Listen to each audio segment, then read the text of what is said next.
लड़की को जो कि अपने कॉलेज में जा रही थी, उसको एक लड़के ने पीछे से आकर वार किया गर्दन पे। मेरी आशा तो पास होना कोनी, क्योंकि मैं 2016 बाद में इन लाइन में कोनी हो। हालांकि मैं 10वीं लेवल हो और 40 साल एज में आवेदन कर दियो। यहाँ पे पेपर देने आई हूँ, फुल तैयारी लग रहा है मेरे को। 100 में से 80% मेरा नंबर आ जाएगा इसमें। सॉलिड तो एमएस है, मैथ और इंग्लिश। और हाउस वाइफ हूँ, घर पे ही तैयारी करती हूँ बुक से, और ना मतलब क्लासे भी लेती हूँ। पर्सन जगह 10वीं लेवल को सिलेबस है बिंग आए हैं। हालांकि डीप लेवल में जगह तैयारी करेगी बहन है, आगे जगह किताबी ज्ञान को नहीं आए जो 10वीं 11वीं 12वीं तक जो पढ़ेड़ो ने थ्योरिकल बिंग अंदर पर्सन आए हैं। पेपर को पैटर्न बहुत बढ़िया हो। अबार आपा खड़िया हाँ राजकीय कन्या महाविद्यालय गोपालदास का आगे और अठे परीक्षार्थी है जिका भी खड़े है आपकी बारी के इंतजार में। सेकेंड शिफ्ट चालू होगी। अबार आपने सागे मौजूद है परीक्षार्थी, यहाँ से चर्चा करांगा कि के टाइप की तैयारी करके आए है और के टाइप को आंगो एग्जाम ओणो है जी। क्या पेपर की तैयारी के करके आए हो? के नाम है थारो? डाली। तो थे तैयारी किसी करके आए हो? बहुत बढ़िया है। बहुत बढ़िया तैयारी तो थे जिका पहली पेपर दे के गए। अब से पूछो भी गए कि थारो किसो को हो? नहीं, मैं कौन देखे गई। कौन पूछोगे? तो थे कोई कोचिंग करी या फिर घर ही पढ़िया? घर पर ही पढ़ी। तो घर पढ़िया हो तो घर को काम भी करना पड़ेगा। हाँ, सागे काम करता? काम भी करती, पढ़ाई भी करती। यहाँ के थारो कौन सा काम है? जोगुल सर जी। के कहोगा? नमस्ते सर। नमस्कार। मैं संतोष सोनी रतनगढ़ से। मैं यहाँ पे पेपर देने आई हूँ, फुल तैयारी लग रहा है मेरे को। 100 में से 80% मेरा नंबर आ जाएगा इसमें। मतलब इतना कॉन्फिडेंस है? और हाउस वाइफ हूँ, घर पे ही तैयारी करती हूँ बुक से, और ना मतलब क्लासे भी लेती हूँ। यूट्यूब से तैयारी करके और फिर आए हैं? हाँ सर। ठीक है। तो घर को काम भी करना पड़ता है? हाँ बिल्कुल, घर का काम करते हैं, छोटे बच्चे भी हैं। तो फिर तो टिपिकल हो गया और भी ज्यादा। हाँ करती हूँ, मैं टाइम निकालती हूँ। मैनेजमेंट को 24 घंटा बहुत होता है, इसमें सब कुछ करती हूँ। 24 घंटा बहुत हो गए। मैंने बहुत मेहनत करके और ये लोग तैयारी करके आए हैं। क्या नाम है थारो? संतरा बेनीवाल। संतरा जी, क्या करके आए हो तैयारी? सेल्फ स्टडी करी हो या कोचिंग करी ही? कोचिंग नहीं करी। कौन करी है? नहीं, घर पे ही पढ़ी। घर पे पढ़ाई करी।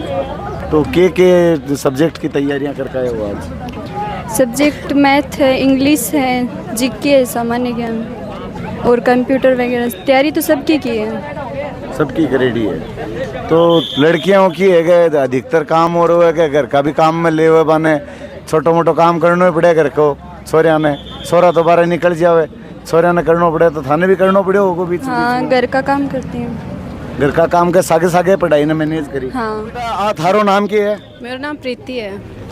तो पेपर की तैयारी किसी करके आई है? पेपर की तैयारी तो बढ़िया है। मैं राजस्थान पुलिस की तैयारी करी है, जो साथ में तैयारी हो की। अच्छा। हाँ। राजस्थान पुलिस की भी परीक्षा दे गए थे? हाँ, मैं देख के आई थी। अच्छा, कठे लगी बा? ब्यावर लगी। तो थार सागे कौन जावे थारी पेपर दिलाने? जाओ तो पापा है साथ में, बट अभी मेरे भाई आए साथ में। भाई सागा आए हुए। तो ये पेपर की तैयारी किसी का? तैयारी बढ़िया है। तैयारी बढ़िया है। डिपेंड करे कि किसो का आवे, किस लेवल को जीके आवे, मैथ था या फिर कोई हिंदी। अभी मतलब सॉलिड कौन से सब्जेक्ट में मानो थे?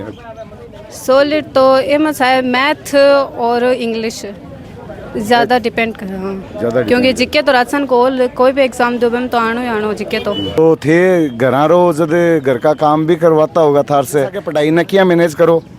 घर का काम तो करना ही पड़ा पर यहाँ के टाइम निकाल के अभी भी थोड़ा टाइम पढ़ाई नहीं दे रहा, क्योंकि टाइम पढ़ाई नहीं देना बहुत ज़रूरी है। तभी मतलब कि पढ़ाई में टाइम देंगे जब आप आगे बढ़ सका, क्योंकि काम तो नहीं तो थे परीक्षा दे ऐसा ही कि चपड़ासी में आगे। भाई तो मैं सोच रही हूँ, मैं तो देना ही कौन चाहूँ, पर पापा बोलिया पेपर में क्या सरकारी नौकरी हो कोई भी हो चाहे। अनुभव हो है बीस परीक्षा देने को और चीज को। राम राम। राम राम। एक तो आज परीक्षा देने आया हो थे तो किसी थारी तैयारी है? मेरी फर्स्ट पारी में परीक्षा हो चुकी है। अच्छा। पेपर को लेवल बढ़िया हो और प्रशासन की व्यवस्था भी बढ़िया ही। ठीक है। पेपर टाइप का पर्सन आया अभी मैं? पर्सन जगह 10वीं लेवल को सिलेबस है बिंग आए हैं। हालांकि डीप लेवल में जगह तैयारी करेगी बहन है, आगे जगह किताबी ज्ञान को नहीं आए जो 10वीं 11वीं 12वीं तक जो पढ़ेड़ो ने थ्योरिकल बिंग अंदर पर्सन आए हैं। पेपर को पैटर्न बहुत बढ़िया हो, मतलब हाई लेवल को नहीं आके नॉर्मल लेवल पेपर है। बोर्ड बढ़िया पेपर बनाई है। एक और कोई बात थे कोई बतानी चाहो कि आरपीएससी का एग्जाम निकाल रही है, बम कोई खामी कोई समस्या कोई बन लेकर? कुल 53,751 पद है तो मैं राजस्थान सरकार से मेरी ये बात रखना चाहता हूँ कि जितनी जल्दी ये प्रक्रिया हो सके 53,000 बेरोजगार रोजगार मिल जाए तो बांग वो एक भविष्य कामयाब हो जाए और 24 लाख के अंदर आवेदन आए डाए थे पेपर देना आया हो पेपर कि में हो चुके फर्स्ट बार नहीं कितनी का सा रखो थे कि पास हो जैसो मेरी आशा तो पास होना रही कोनी क्योंकि मैं 2016 बाद में इन लाइन में कोनी हो हालांकि मैं 10वीं लेवल हो और 40 साल एज में आवेदन कर दियो। अच्छा आवेदन कर दिया। हाँ मैं ये मेरी सच्चाई है। एक पंजाब और हरियाणा में आपा ने परीक्षा कौन देश का आपा लेकिन बैठ है परीक्षा देश के बी के ऊपर बंद किया जाए। राजस्थान का मूल निवासी जो राजस्थान की राज्य सरकार की जो भर्तियां हैं उसमें मूल निवासियों को ही प्राथमिकता दी जाए न कि बाहरी राज्य को। जैसे पंजाब हरियाणा जम्मू और वहाँ के लोग आते हैं, हमें बाहर 6% है, उनको यहाँ पर 10% आरक्षण है, इसलिए वो आरक्षण के अंदर है। राजस्थान सरकार को ये कदम उठाने चाहिए कि बाहरी राज्यों का जो भर्ती लोकल है राजस्थान सरकार की उसमें उन्हीं को प्राथमिकता दी जाए ताकि बेरोजगारी का स्तर कुछ नीचा हो। तो लगभग कुल मिला के बात आया है कि जिका पेपर दे चुके हैं वे आके रहे है कि 10वीं और 12वीं के स्टैंडर्ड को ही पेपर आयो और जिका पेपर देने जा रहे हैं वे उत्साह के साथ जा रहे हैं। कुछ लोग हतोत्साहित सा भी नज़र आ रहे हैं क्योंकि पेपर होवे से टेंशन हो जावे तो वह टेंशन में भी नज़र आ रहे हैं। लेकिन बेबाकी के सागे आपकी बात रखी है लोग और आरक्षण ने लेकर भी बात चली है कि जम्मू में और हरियाणा पंजाब के मायने राजस्थान का जिका अभ्यर्थी है वह 6% छूट दी जावे लेकिन 8% और 10% तक छूट दी जावे तो बी में भी संशोधन होना जरूरी है। यहाँ की भी बात सामने आई है। नगर से एक चूरू में रेफरल केस आयो है जिका में एक बच्ची के जिकी 20 से 22 साल की या 25 साल की लड़की है बिके चाकूबाजी की घटना हुई है। बिना लेकर आप जानकारी चाहूँगा राजकीय DBH का सुपरिटेंडेंट डॉक्टर दीपक जी से यहाँ से बात करांगा कि चाकू कितनी जगह वार हुए हैं और के पोजीशन में भी बच्ची ने रेफर करी गई है। नमस्कार सर। नमस्कार जी। सर पूरे प्रकरण के बारे में आप बताएं, कब आपके पास तारानगर से केस है? ये रेफर पेशेंट है जो 12:30 के आसपास भरतिया हॉस्पिटल की इमरजेंसी में पहुंचे थे और वहां ऑन ड्यूटी CMO ने पेशेंट को देखते ही काफ़ी क्रिटिकल पेशेंट थी क्योंकि काफ़ी घाव थे उसके और ब्लीडिंग भी हो रही थी। तो जो संबंधित चिकित्सक है सर्जन एनेस्थेटिस्ट ENT डॉक्टर उन सबको बुला करके एज ए टीम उसका उपचार किया है और जो हमारे स्तर पे उपचार हो सकता था जो घाव की ड्रेसिंग से लेके स्टिचिंग करना और ब्लड ट्रांसफ्यूज करना और मेन उसके जो घाव था ब्लीडिंग का सोर्स था उसके लिए इंटरकोस्टल ड्रेन चेस्ट ट्यूब जिसको बोलते हैं वो डाल दी गई थी लेकिन वहाँ से ब्लीडिंग कंटिन्यू हो रही थी। तो सर्जन का ये ओपिनियन था कि इसको कार्डियोथोरेसिक सर्जरी की ज़रूरत पड़ सकती है और CTVS सर्जरी अपने। सर कार्डियोलॉजिस्ट का डिपार्टमेंट अपने पास है लेकिन अभी तक कोई नियुक्ति नहीं है या फिर यहाँ डॉक्टर नहीं है? नहीं, कार्डियोलॉजी डिपार्टमेंट हार्ट अटैक से संबंधित मरीजों को देखते हैं और उनकी अभी हमारे यहाँ पे कोई नियुक्त डॉक्टर नहीं है और इसके लिए तो कार्डियोथोरेसिक सर्जन की ज़रूरत पड़ती है और वो अभी जयपुर में वो सुविधा उपलब्ध है।